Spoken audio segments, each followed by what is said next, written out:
Ce fut bien uniquement pour des raisons d'argent, mais combien urgentes et impérieuses, que je me mis à la recherche de Lola. Sauf cette nécessité piteuse, comme je l'aurais bien laissé vieillir et disparaître sans jamais la revoir, ma petite garce d'amie.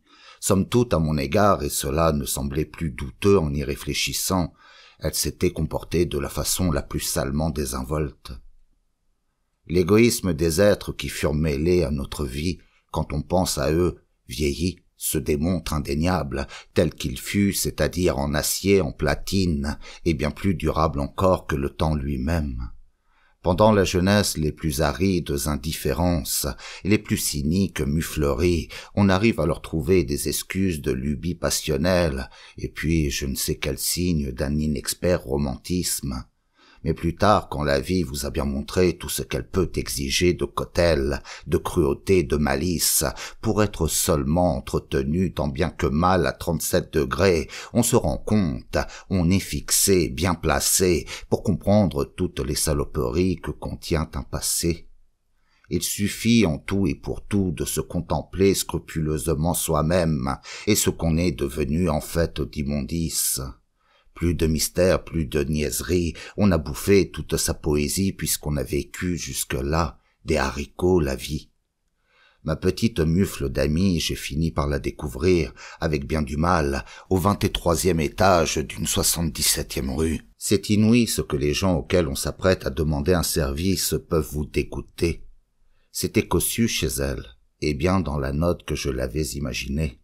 Me trouvant imbibé préalablement de larges doses de cinéma, je me trouvais mentalement à peu près dispo, émergeant du marasme dans lequel je me débattais depuis mon débarquement à New York, et le premier contact fut moins désagréable que je l'avais prévu.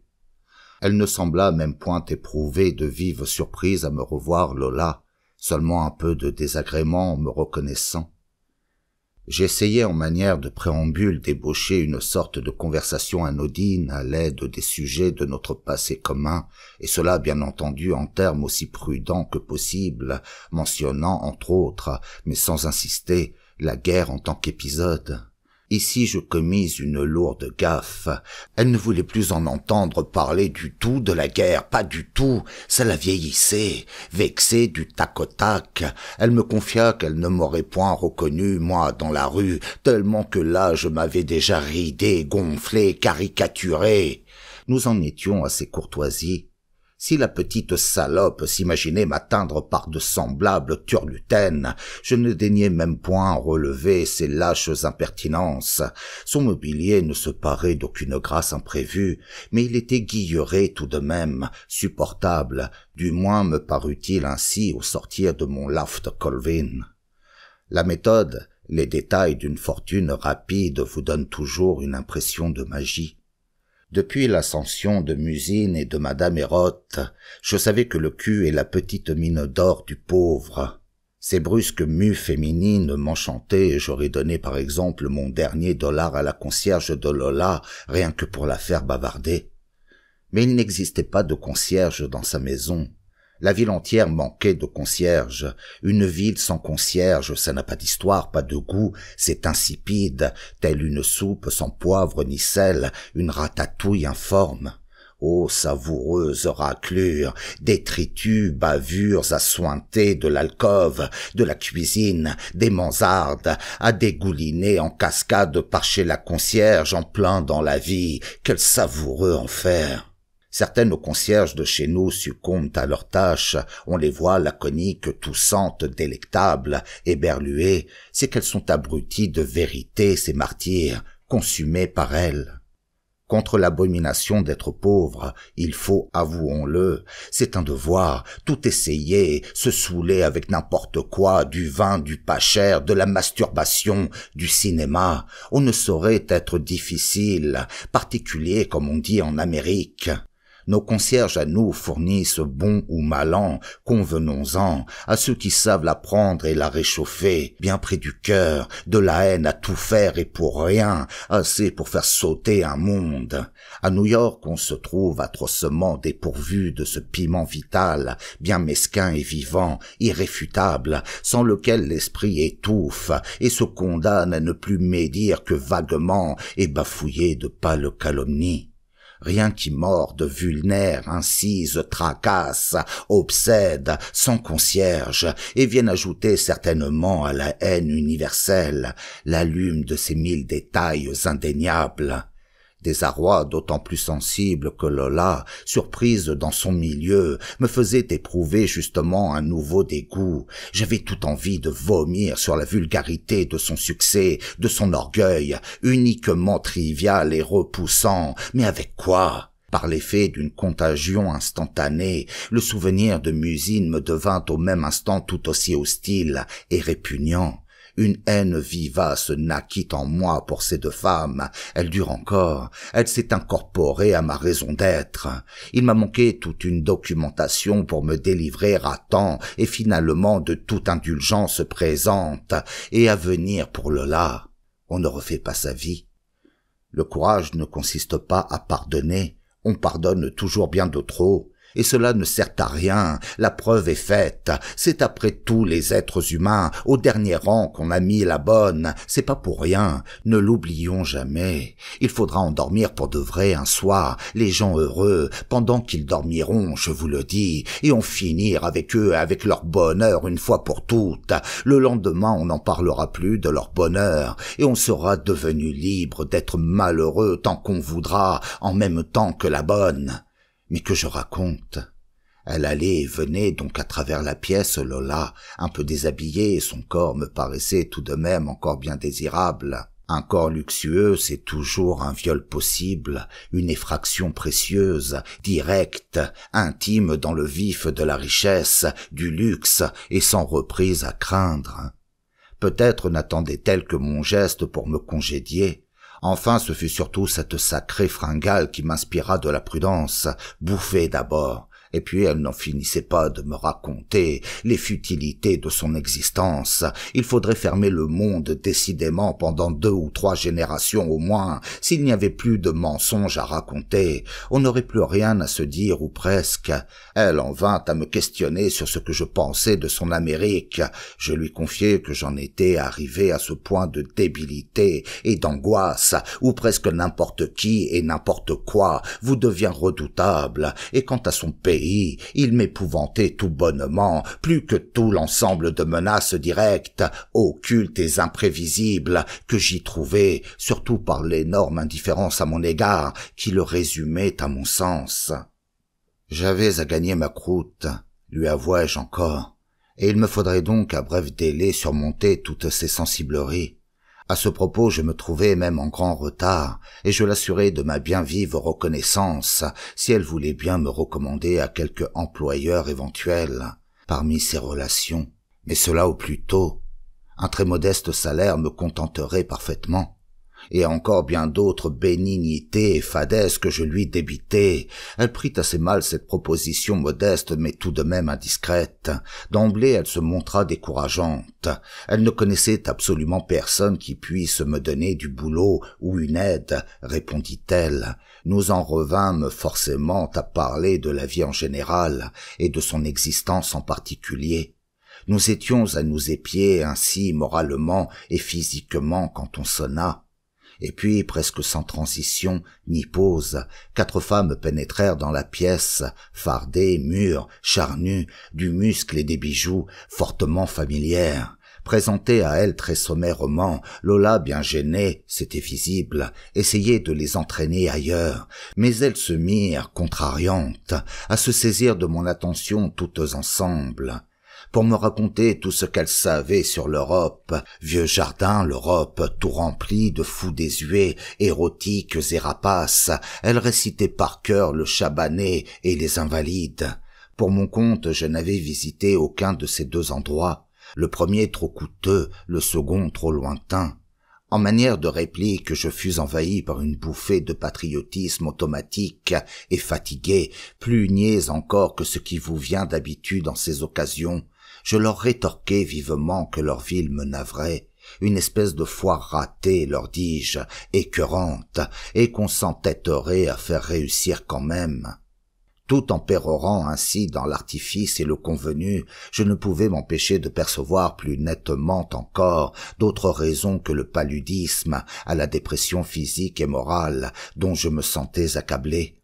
Il s'agissait au surplus d'un changement d'habitude. Il fallait que j'apprenne une fois encore à reconnaître de nouveaux visages dans un nouveau milieu, d'autres façons de parler et de mentir.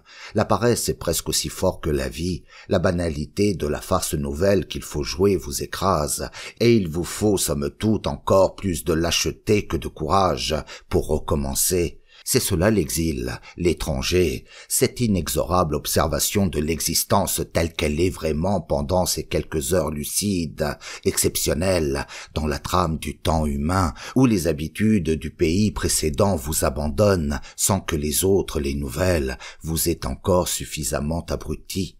Tout dans ces moments vient s'ajouter à votre immonde détresse pour vous forcer, débile, à discerner les choses, les gens et l'avenir tels qu'ils sont, c'est-à-dire des squelettes, rien que des riens, qu'il faudra cependant aimer, chérir, défendre, animer comme s'ils existaient. Un autre pays, d'autres gens autour de soi, agités d'une façon un peu bizarre, quelques petites vanités en moins, dissipées, quelque orgueil qui ne trouve plus sa raison, son mensonge, son écho familier, et il n'en faut pas davantage. La tête vous tourne, et le doute vous attire, et l'infini s'ouvre rien que pour vous, un ridicule petit infini, et vous tombez dedans. Le voyage, c'est la recherche de ce rien du tout, de ce petit vertige pour couillon.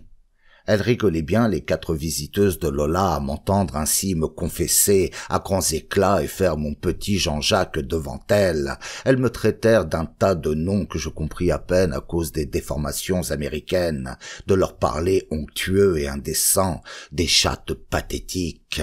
Quand le nègre domestique entra pour servir le thé, nous fîmes silence. L'une de ces visiteuses devait posséder cependant plus de discernement que les autres, car elle annonça très haut que je tremblais de fièvre et que je devais souffrir aussi d'une soif pas ordinaire. Ce qu'on servit en fait de collation me plut tout à fait malgré ma tremblote. Ces sandwichs me sauvèrent la vie, je peux le dire. Une conversation sur les mérites comparatifs des maisons closes parisiennes s'ensuivit sans que je prisse la peine de m'y joindre. Ces belles goûtèrent encore à bien des liqueurs compliquées, et puis, devenues tout à fait chaudes et confidantes, sous leur influence, elles s'empourprèrent à propos de mariage. Bien que très pris par la boustifaille, je ne pouvais m'empêcher de noter au passage qu'il s'agissait de mariages très spéciaux. Ce devait être même d'union entre très jeunes sujets, entre enfants sur lesquels elles touchaient des commissions. Lola perçut que ces propos me rendaient fort attentif et curieux. Elle me dévisageait assez durement. Elle ne buvait plus. Les hommes qu'elle connaissait ici, Lola, les Américains, ne péchaient pas, eux, comme moi, par curiosité, jamais. Je demeurais avec quelque peine à la limite de sa surveillance. J'avais envie de poser à ces femmes 1000 questions. Enfin, les invités finirent par nous quitter, mouvantes lourdement, exaltées par l'alcool et sexuellement ravigotées. Elles s'émoustillaient tout en pérorant d'un érotisme curieusement élégant et cynique. Je pressentais là quelque chose d'élisabétain, dont j'aurais bien voulu moi aussi ressentir les vibrations, certainement très précieuses et très concentrées au bout de mon organe. Mais cette communion biologique, décisive au cours d'un voyage, ce message vital, je ne fis que le pressentir à grand regret d'ailleurs, et tristesse accrue, incurable mélancolie. Lola se montra, dès qu'elles eurent franchi la porte, les amis, franchement excédée. Cet intermède lui avait tout à fait déplu. Je ne soufflai mot. « Quelle sorcière !» jura-t-elle quelques minutes plus tard. « D'où les connaissez-vous » lui demandai-je. « Ce sont des amis de toujours. » Elle n'était pas disposée à plus de confidence pour l'instant. D'après leur façon assez arrogante à son égard, il m'avait semblé que ces femmes possédaient, dans un certain milieu, le pas sur Lola, et même une autorité assez grande, incontestable. Je ne devais jamais en connaître davantage. Lola parlait de se rendre en ville, mais elle m'offrit de rester là encore à l'attendre, chez elle, tout en mangeant un peu si j'avais encore faim. Ayant quitté le Love Colvin sans régler ma note, et sans intention d'y retourner non plus, et pour cause, je fus bien content de l'autorisation qu'elle m'accordait, quelques moments de chaleur encore, avant d'aller affronter la rue. Et quelle rue, mes aïeux! Dès que je fus seul, je me dirigeai par un couloir vers l'endroit d'où j'avais vu émerger le nègre de son service. À mi-chemin de l'office, nous nous rencontrâmes et je lui serrai la main. Confiant, il me conduisit à sa cuisine, bel endroit bien ordonné, beaucoup plus logique et pimpant que n'était le salon. Tout de suite, il se mit à cracher devant moi sur le magnifique carrelage, et à cracher comme seuls savent cracher les nègres, loin, copieusement, parfaitement. J'ai craché aussi, moi, par courtoisie, mais comme j'ai pu. Du coup, nous entrâmes dans les confidences. Lola appris-je de lui, possédait un canot-salon sur la rivière, 2 autos sur la route, une cave et dedans des liqueurs de tous les pays du monde. Elle recevait des catalogues des grands magasins de Paris, et voilà, il se mit à me répéter sans fin ces mêmes sommaires renseignements. Je cessai de l'écouter. En somnolant à ses côtés, les temps passés me revinrent en mémoire, ces temps où Lola m'avait quitté dans Paris de la guerre. Cette chasse, traque, embusque, verbeuse, menteuse, côteleuse, musine les Argentins, leurs bateaux remplis de viande. Topo, les cohortes détripées de la place Clichy, Robinson, les vagues, la mer, la misère, la cuisine si blanche à Lola, son nègre, et rien du tout, et moi là-dedans comme un autre. Tout pouvait continuer. La guerre avait brûlé les uns, réchauffé les autres, comme le feu torture ou conforte, selon qu'on est placé dedans ou devant. Faut se débrouiller. Voilà tout. C'est vrai aussi ce qu'elle disait, que j'avais bien changé. L'existence, ça vous tord et ça vous écrase la face. À elle aussi, ça lui avait écrasé la face, mais moins, bien moins. Les pauvres sont fadés, la misère est géante. Elle se sert pour essuyer les ordures du monde de votre figure comme d'une toile à laver. Il en reste. J'avais cru noter cependant chez Lola quelque chose de nouveau, des instants de dépression, de mélancolie, des lacunes dans son optimiste sottise, de ces instants où l'être doit se reprendre pour porter un peu plus loin l'acquis de sa vie, de ses années, malgré lui déjà trop pesante pour l'entrain dont il dispose encore, sa sale poésie. Son nègre se remit soudain à se trémousser, ça le reprenait. Nouvel ami, il entendait me gaver de gâteaux, me barder de cigares, d'un tiroir pour finir, avec d'infinies précautions, il extirpa une masse ronde et plombée. « La bombe !» m'annonça-t-il furieusement. Je reculai. « Liberta! Liberta !» vociférait-il jovialement. Il remit le tout en place et cracha superbement à nouveau. Quel émoi! Il exultait. Son rire me saisit aussi, cette colique des sensations. Un geste de plus ou de moins, que je me disais, ça n'a guère d'importance. Quand Lola revint enfin de ses courses, elle nous retrouva ensemble au salon, en pleine fumée et rigolade. Elle fit mine de ne s'apercevoir de rien. Le nègre décampa prestement. Moi, elle me ramena dans sa chambre. Je la retrouvai triste, pâle et tremblotante. D'où pouvait-elle revenir? Il commençait à se faire très tard. C'était l'heure où les Américains sont désemparés, parce que la vie ne vibre plus autour d'eux qu'au ralenti. Au garage, une auto sur 2. C'est le moment des demi-confidences, mais il faut se dépêcher d'en profiter. Elle m'y préparait en m'interrogeant, mais le ton qu'elle choisit pour me poser certaines questions sur l'existence que je menais en Europe m'agaça énormément. Elle ne dissimula point qu'elle me jugeait capable de toutes les lâchetés. Cette hypothèse ne me vexait pas, elle me gênait seulement. Elle pressentait bien que j'étais venu la voir pour lui demander de l'argent, et ce fait à lui seul créait entre nous une animosité bien naturelle. Tous ces sentiments frôlent le meurtre. Nous demeurions parmi les banalités, et je faisais l'impossible pour qu'une engueulade définitive ne survînt entre nous. Elle s'enquit, entre autres choses, du détail de mes frasques génitales, si je n'avais pas abandonné quelque part au cours de mes vagabondages un petit enfant qu'elle puisse, elle, adopter, une drôle d'idée qui lui était venue.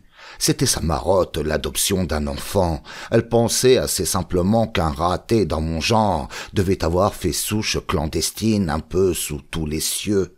Elle était riche, me confia-t-elle, et dépérissait de ne pouvoir se dévouer à un petit enfant. Tous les ouvrages de puériculture, elle les avait lus, et surtout ceux qui l'irisent, à empâmer les maternités. Ces livres vous libèrent si vous les assimilez entièrement de l'envie de copuler, à jamais. À chaque vertu sa littérature immonde. Puisqu'elle avait envie de se sacrifier exclusivement à un petit être, je jouais donc de malchance, moi. Je n'avais à lui offrir que mon gros être qu'elle trouvait absolument dégoûtant. Il n'existe en somme que les misères bien présentées pour faire recette, celles qui sont bien préparées par l'imagination. Notre entretien languit. « Tenez, Ferdinand, me proposa-t-elle finalement. C'est assez discouru. Je vous emmène de l'autre côté de New York pour rendre visite à mon petit protégé. Je m'en occupe avec assez de plaisir, mais sa mère m'embête. » C'était une drôle d'heure. En route dans l'auto, nous parlâmes de son nègre catastrophique. « Vous a-t-il montré ces bombes ?» demanda-t-elle. Je lui avouai qu'il m'avait soumis à cette épreuve. « Il n'est pas dangereux, vous savez, Ferdinand, ce maniaque. Il charge ses bombes avec mes vieilles factures. Autrefois, à Chicago, il a eu son temps. Il faisait partie alors d'une société secrète très redoutable pour l'émancipation des Noirs. C'étaient, à ce qu'on m'a raconté, des gens affreux. La bande fut dissoute par les autorités, mais il a gardé ce goût des bombes, mon nègre. Jamais il ne met de poudre dedans. L'esprit lui suffit. Au fond, ce n'est qu'un artiste. Il n'en finira jamais de faire la révolution. Mais je le garde, c'est un excellent domestique.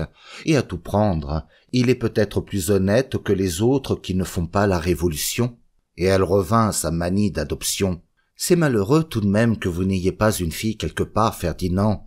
Un genre rêvasseur comme le vôtre, ça irait très bien une femme, tandis que pour un homme, ça ne fait pas bien du tout. La pluie en cinglant refermait la nuit sur notre voiture, qui glissait sur la longue bande de ciment lisse. Tout m'était hostile et froid, même sa main, que je tenais pourtant bien close dans la mienne. Nous étions séparés partout. Nous arrivâmes devant une maison très différente par l'aspect de celle que nous venions de quitter. Dans un appartement d'un premier étage, un petit garçon de 10 ans à peu près, à côté de sa mère, nous attendait. L'ameublement de ces pièces prétendait au Louis XV, on y sentait le mijotage d'un repas récent. L'enfant vint s'asseoir sur les genoux de Lola et l'embrassa bien tendrement. La mère me parut tout à fait caressante aussi, avec Lola, et je m'arrangeai pendant que Lola s'expliquait avec le petit pour faire passer la mère dans la pièce voisine. Quand nous revînmes, le petit répétait devant Lola un pas de danse qu'il venait d'apprendre au cours du conservatoire. « Il faut encore lui faire donner quelques heures de leçons particulières, » concluait Lola, « et je pourrais peut-être le présenter au théâtre du Globe à mon ami Vera. Il a peut-être de l'avenir, cet enfant. » La mère, après ces bonnes paroles encourageantes, se confondit en remerciements et en larmoiements. Elle reçut en même temps une petite liasse de dollars verts qu'elle enfouit dans son corsage comme un billet doux. « Ce petit me plairait assez, » conclut Lola quand nous fûmes à nouveau dehors. « Mais il me faut supporter la mère en même temps que le fils, et je n'aime pas les mères trop malignes. Et puis ce petit est tout de même trop vicieux, ce n'est pas le genre d'attachement que je désire. Je voudrais éprouver un sentiment absolument maternel. Me comprenez-vous, Ferdinand ? Pour bouffer, moi je comprends tout ce qu'on veut, ce n'est plus de l'intelligence, c'est du caoutchouc. » Elle n'en démarrait pas de son désir de pureté. Quand nous fûmes arrivés quelques rues plus loin, elle me demanda où j'allais coucher ce soir-là et fit avec moi encore quelques pas sur le trottoir. Je lui répondis que si je ne trouvais pas quelques dollars à l'instant même, je ne coucherais nulle part. « C'est bien, » répondit-elle. « Accompagnez-moi jusqu'à la maison, et je vous donnerai là-bas un peu de monnaie, et puis vous vous en irez où vous voudrez. » Elle tenait à me semer dans la nuit le plus tôt possible, c'était régulier. À force d'être poussé comme ça dans la nuit, on doit finir tout de même par aboutir quelque part, que je me disais. c'est la consolation. Courage, Ferdinand, que je me répétais à moi-même pour me soutenir, à force d'être foutu à la porte de partout. Tu finiras sûrement par le trouver, le truc, qui leur fait si peur à eux tous ces salauds-là, autant qu'ils sont, et qui doit être au bout de la nuit. C'est pour ça qu'ils n'y vont pas, eux, au bout de la nuit. Après, c'était tout à fait froid entre nous deux dans son auto. Les rues que nous franchissions nous menaçaient comme de tout leur silence armé jusqu'en haut de pierre à l'infini, d'une sorte de déluge en suspens. Une ville aux aguets, monstre à surprise, visqueux de bitume et de pluie. Enfin nous ralentîmes. Lola me précéda vers sa porte. « Montez » m'invita-t-elle. « Suivez-moi. » De nouveau son salon. Je me demandais combien elle allait me donner pour en finir et se débarrasser. Elle cherchait des billets dans un petit sac laissé sur un meuble. J'entendis l'énorme frémissement des billets froissés. Quelle seconde!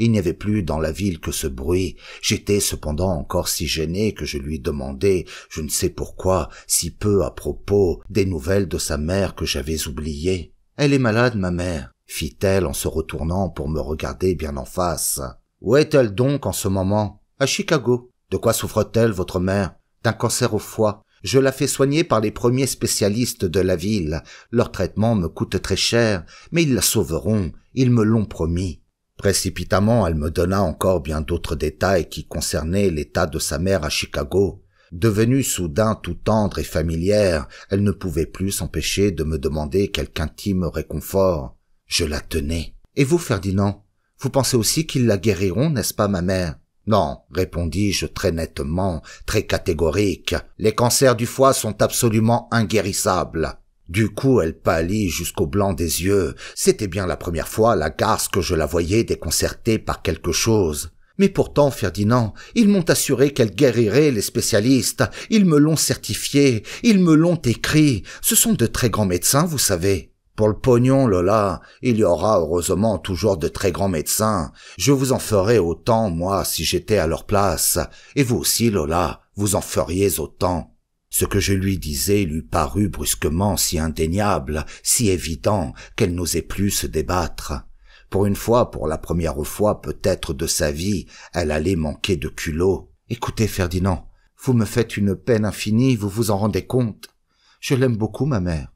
Vous le savez, n'est-ce pas, que je l'aime beaucoup? Ça tombait à pic, alors. Nom de Dieu, qu'est-ce que ça peut bien foutre au monde, qu'on aime sa mère ou pas? » Elle sanglotait dans son vide, la Lola. « Ferdinand, vous êtes un affreux raté, » reprit-elle, furieuse. « Et rien qu'un abominable méchant, vous vous vengez aussi lâchement que possible de votre seule situation en venant me dire des choses affreuses. Je suis même certaine que vous faites beaucoup de mal à ma mère en parlant ainsi. » Il lui traînait dans son désespoir des relents de méthode couée. Son excitation ne me faisait point aussi peur que celle des officiers de l'amiral Bragueton, ceux qui prétendaient m'anéantir pour l'émoustillement des dames désœuvrées. Je la regardais attentivement, Lola, pendant qu'elle me traitait de tous les noms, et j'éprouvais quelque fierté à constater par contraste que mon indifférence allait croissant, que dis-je, ma joie, à mesure qu'elle m'injuriait davantage. On est gentil à l'intérieur. Pour se débarrasser de moi, calculai-je, il faudra bien à présent qu'elle me donne au moins $20, peut-être même davantage. Je pris l'offensive. « Lola, prêtez-moi, je vous prie, l'argent que vous m'avez promis, ou bien je coucherai ici et vous m'entendrez vous répéter tout ce que je sais sur le cancer, ses complications, ses hérédités, car il est héréditaire, Lola, le cancer, ne l'oublions pas. » À mesure que je détachais, fignolais des détails sur le cas de sa mère, je la voyais devant moi blêmir, Lola, faiblir, mollir. Ah, la garce, que je me disais, moi. Tiens-la bien, Ferdinand, pour une fois que t'as le bon bout, ne la lâche pas, la corde, t'en trouveras pas une si solide avant longtemps. « Prenez, tenez !» fit-elle, tout à fait excédée. « Voilà vos $100, et foutez-moi le camp, et ne revenez jamais, vous m'entendez? Jamais! Out! Out! Out! Sale cochon !»« Embrassez-moi quand même, Lola, voyons, on n'est pas fâchés !» proposai-je pour savoir jusqu'où je pourrais la dégoûter. Elle sortit alors un revolver d'un tiroir, et pas pour rire, l'escalier m'a suffi. J'ai même pas appelé l'ascenseur. Ça m'a redonné quand même le goût du travail, et plein de courage cette solide engueulade. Dès le lendemain, j'ai pris le train pour Détroit, où m'assurait-on, l'embauche était facile dans main petit boulot, pas trop prenant et bien payé.